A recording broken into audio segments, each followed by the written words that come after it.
But I thought maybe at first I should just say a little bit about what brings me to this work. And that's because I've done work for a very, very long time in the domestic violence or intimate partner violence realm.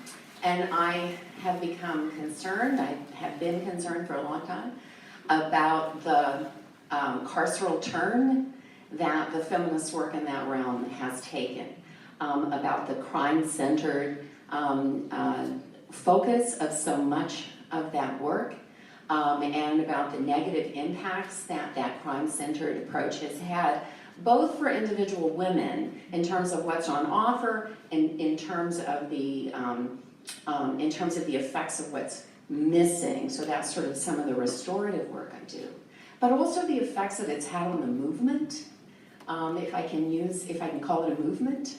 It really has moved a movement away from seeing solidarity with racial justice, with civil rights movement, with human rights movement, and instead has developed allies that in the criminal justice system and the violence and the racist violence of the criminal justice system are left unchallenged frequently because of the kind of collusion that occurs in that kind of relationship. So that's where I come from. So it's all out on the table now. So when I began to see a lot of the feminist, self-described feminist arguments about how to respond to sexual assault on campus repeat what for me seemed to be the crime logic that had been so true of the rest of the gender violence movement, I became very concerned about how to think about responding on campus in a different way. So that's what led me to this. So I said I was going to talk about the intersectional part of intersectional public health restorative approach. So I think the dominant narrative about campus sexual assault, I think, is something like this. It's rape. It is male on female. It happens in a frat party or something similar. It's an all-male kind of organization. The rapist is a predator. He is someone who calculated, planned the assault. He is unlikely to desist. The best thing we can do is to identify him and get rid of him in some way or the other. And indeed, it is the case that incapacitated rape is a significant portion of rape on campus. There's no doubt about that. And that many of those incapacitated rapes occur in exactly those kinds of settings or after those kinds of settings. But I'm going to argue that a focus on this kind of risk hides as much as it illuminates. So when you begin to look at when you begin to try to understand the phenomenon, not only the phenomenon of rape, but the phenomenon of the response to rape and the response to sexual assault, which is obviously a much bigger category, through the lens of race and class, and when you think seriously about sexual orientation and gender identity, other things become a little more clear, other things pop out. So let me first just say that this dominant narrative is deeply raced and classed in ways that are not fully appreciated. So a number of studies, for example, find that white students are much more likely to engage in that kind of heavy binge drinking than are students of color, and some campus research finds higher incident rates of rape for white women, not all, by the way, than for women of color. Researchers believe that that racial difference reflects this difference in drinking. But it's also gendered and classed in other ways, in ways that are identified by Jennifer Hirsch and Seamus Khan in their new book, Sexual Citizens, which I highly recommend. This comes out of the SHIFT research at Columbia University. They describe the way that at Columbia, privileged white upperclassmen are enabled in creating sexual assault circumstances. They're enabled because they control the party spaces. Fraternity, sororities, of course, as most of us know, frequently their charters require that they not serve alcohol. But more than that, These privileged men have the money, the excess money, to be able to buy large amounts of alcohol, not something that's true for those without that kind of means. And privileged white men and women are far less likely to believe that their criminal behavior in having fake IDs, in buying liquor underage, etc., are going to have serious repercussions. And they're right, by the way, they're totally right. Than do students of color, particularly African American students, who are particularly concerned about having any sort of encounters with the police. But of course, it's also the case, the other problem with this narrative, is that there's a great deal of sexual assault that does not fit this narrative. For one thing, the most common form of sexual assault is unwanted sexual touching, not rape, which is the approach to that kind of harm and that kind of assault requires, I think, an entirely different kind of approach. But it's also the case that rape occurs in the privacy of dorm rooms and off-campus apartments and hookups, in tender meetings, in many situations that don't fit that norm. But even here, as the Columbia research shows, class matters. So what they found in their survey research is that both men and women who had difficulty paying for basic necessities reported higher rates of penetrative sexual assault.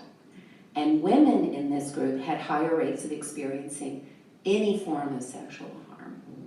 What they suggest is that this has everything to do with access to material resources that might allow you to escape situations in which you're at risk. So the student who is stranded but can afford a $50 cab ride home is in a very different risk situation than the student who cannot and decides instead that the best thing to do is spend the night with a drunken friend rather than walk home in the dark, right? The other problem, of course, with this narrative is that it's deeply heterosexual. And I think we all probably in this room know this. LGBTQ students report feeling that their experiences are not captured and programming doesn't map onto their needs. And heterosexual male students report something similar, particularly when describing assaults by women. They're less likely to describe an experience as sexual assault than are women.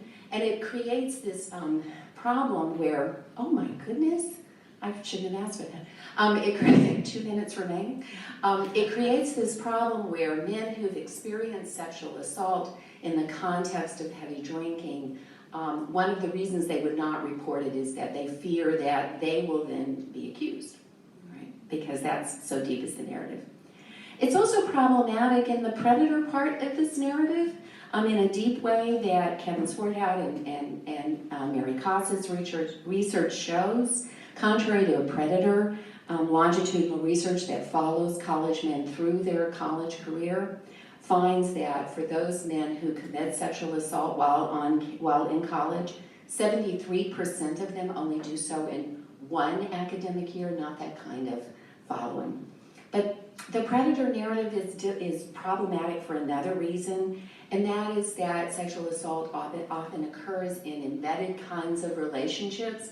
Naming the person who harmed you as a predator becomes yet another kind of burden on a sexual assault victim. One of the reasons that leads me and Mary and others to think about restorative justice. So I think an intersectional approach requires that you look at the entire campus climate.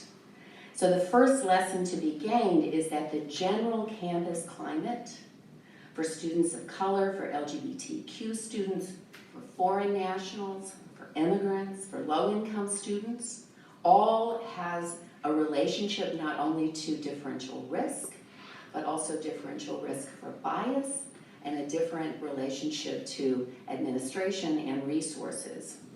We know race is the most common basis for campus hate crimes that are reported. African American students who attend predominantly white universities are often the subject of racist remarks. The second most common form of campus hate crime is anti-LGBT bias. LGBT students experience higher rates of harassment are more likely to feel unsafe, more likely to be victims of violence than are heterosexual students. What's critical is to look at, not pull sexual assault out as though it is unique, when in fact it's embedded in a much larger kinds of systems of bias and risk. A significant amount of research looks at differential risk. For example, research finds that white female students are less likely to intervene when presented with a sexual assault narrative if the victim is a black woman as opposed to a white woman. LGBT students who attend schools that rank lower on measures of LGBT student inclusion report higher rates of sexual assault. So I'm way over time now, right? Okay. And then there is a different risk, and a risk that has everything to do with the experience of victimization, and that is the risk of implicit bias in the response of the university. So it's important to look at racialized gender bias. African American women viewed as one activist at American said as always wanting, willing, and able to have sex. In hypothetical acquaintance rape scenarios, respondents are more likely to find a black female victim untruthful or responsible. We have no reason to think that this does not infect the responses. Similarly, racial bias and fair treatment of accused men, and the intersection of class with race and gender in terms of the approach to particularly African American male college athletes is critical. Anecdotal evidence in several different instances has found disproportionate numbers of African American male athletes accused of having committed sexual harm. So some of the campus climate research, not very much of it, tries to get at some of the social context. So for example, Lori Cooper Stahl developed a rape myth survey instrument that incorporates rape myths related to race, class, gender, and sexuality. It's important that with sexual assault responses, that implicit bias training be part of that. And by the way, that's equally true for restorative justice responses. One should be particularly concerned that gender bias fills evidentiary gaps when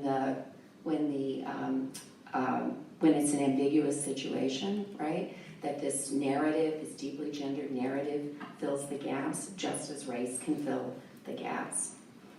Restorative justice prevention circles and education, as well as in response to individual cases, can be useful in getting at some of the more nuanced and more complicated experiences, the differential experiences and risk, in ways that the kind of campus adjudication that we've seen that arose in the Obama era cannot.